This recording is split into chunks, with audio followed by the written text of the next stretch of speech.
महाराष्ट्र की सियासत में एक नया मोड़ आ गया है।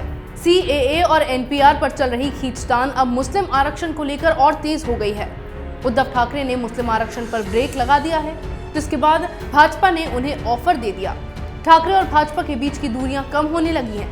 महाराष्ट्र की बदलती सियासत को जानने के लिए देखिए ये रिपोर्ट।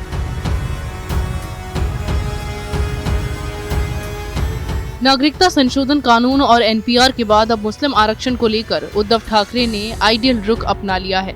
उन्होंने कांग्रेस और एनसीपी की औकात बताने का फैसला कर लिया है। मुस्लिम आरक्षण को लेकर उद्धव ठाकरे के रुख के बाद एनसीपी और कांग्रेस के नेताओं की बयानबाजी शुरू हो गई है, तो दूसरी ओर भारतीय जनता पार्टी भी खुलकर उद्धव ठाकरे का साथ देने लगी है। दरअसल उद्धव ठाकरे ने कहा है कि शिक्षा के क्षेत्र में मुस्लिम आरक्षण का मुद्दा उनके सामने नहीं आया है, जिसके कारण इसके ऊपर अभी कोई फैसला नहीं लेंगे। इसके बाद एनसीपी नेता और महाराष्ट्र सरकार की मंत्री नवाब मलिक ने इसकी आलोचना की। उन्होंने महाराष्ट्र विधान परिषद में मुस्लिम आरक्षण देने की घोषणा भी कर दी है। एनसीपी के साथ साथ कांग्रेस ने भी उद्धव ठाकरे के खिलाफ मोर्चा खोल दिया है। कांग्रेस नेता और महाराष्ट्र सरकार के कैबिनेट मंत्री अशोक चौहान ने कहा कि उनकी पार्टी मुस्लिमों को आरक्षण देकर रहेगी। कांग्रेस और एनसीपी ने जब उद्धव ठाकरे के ऊपर दबाव बनाना शुरू किया, तो भाजपा ने भी खुलकर उद्धव का साथ देने का फैसला कर लिया। भाजपा के वरिष्ठ नेता सुधीर मुनगंटीवार ने कह दिया कि मुस्लिम आरक्षण को लेकर अगर कांग्रेस और एनसीपी ने शिवसेना का साथ छोड़ दिया तो भाजपा उनका साथ देगी। उन्होंने कहा, शिवसेना के साथ हमारा गठबंधन विचारधारा पर आधारित था। अगर राकांपा और कांग्रेस उन पर दबाव बनाती है तो उन्हें चिंता करने की जरूरत नहीं है। यहाँ तक कि अगर वे सरकार से बाहर हो जाते हैं तब भी हम कुछ निर्धारित मुद्दों पर सरकार को समर्थन देंगे। धर्म के आधार पर आरक्षण संविधान के विपरीत है।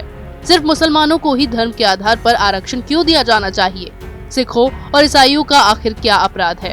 केंद्र सरकार ने पहले ही आर्थिक रूप से पिछड़े वर्ग के लिए 10% आरक्षण का प्रावधान किया है, जिसमें मुसलमान और ईसाई भी आते हैं।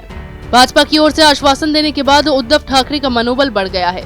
ध्यान रहे कि भाजपा और शिवसेना ने गठबंधन करके चुनाव लड़ा था, लेकिन उद्धव ठाकरे ने मुख्यमंत्री बनने के लिए ही भाजपा का साथ छोड़ा। अब अगर भाजपा ने उद्धव ठाकरे को मुख्यमंत्री बने रहने के लिए समर्थन दिया तो उन्हें कांग्रेस और एनसीपी की जरूरत नहीं होगी। 228 सदस्यीय महाराष्ट्र विधानसभा में शिवसेना के 56 और भाजपा के 105 विधायक हैं। उद्धव ठाकरे को मुख्यमंत्री बने रहने के लिए 145 विधायकों के समर्थन की जरूरत है। ऐसे में भाजपा के सहयोग से शिवसेना की सरकार बनी रहेगी। प्रधानमंत्री नरेंद्र मोदी और गृह मंत्री अमित शाह के साथ उद्धव ठाकरे की मुलाकात के बाद महाराष्ट्र का सियासी समीकरण बदल गया है। अब भाजपा ने खुलकर उद्धव ठाकरे का साथ देना शुरू कर दिया है। इसके बाद उद्धव ने कांग्रेस और एनसीपी के सामने घुटने टेकने से मना कर दिया और अब लगने लगा है कि जल्द ही महाविकास अघाड़ी की जगह भाजपा और शिवसेना ही सरकार बनाने वाली है। इसी तरह की खबरें मैं आपके लिए आती रहूंगी, तब तक के लिए बने रहिए हमारे साथ। अगर आपको हमारा वीडियो पसंद आया हो तो इसे लाइक करें, हमारे चैनल को सब्सक्राइब करें और हाँ, बेल आइकन दबाना ना भूलें ताकि आप तक हमारे वीडियो की नोटिफिकेशन पहुंचती रहे। आप अपना सुझाव हमें कमेंट बॉक्स में दे सकते हैं। हमारे साथ जुड़ने के लिए शुक्रिया।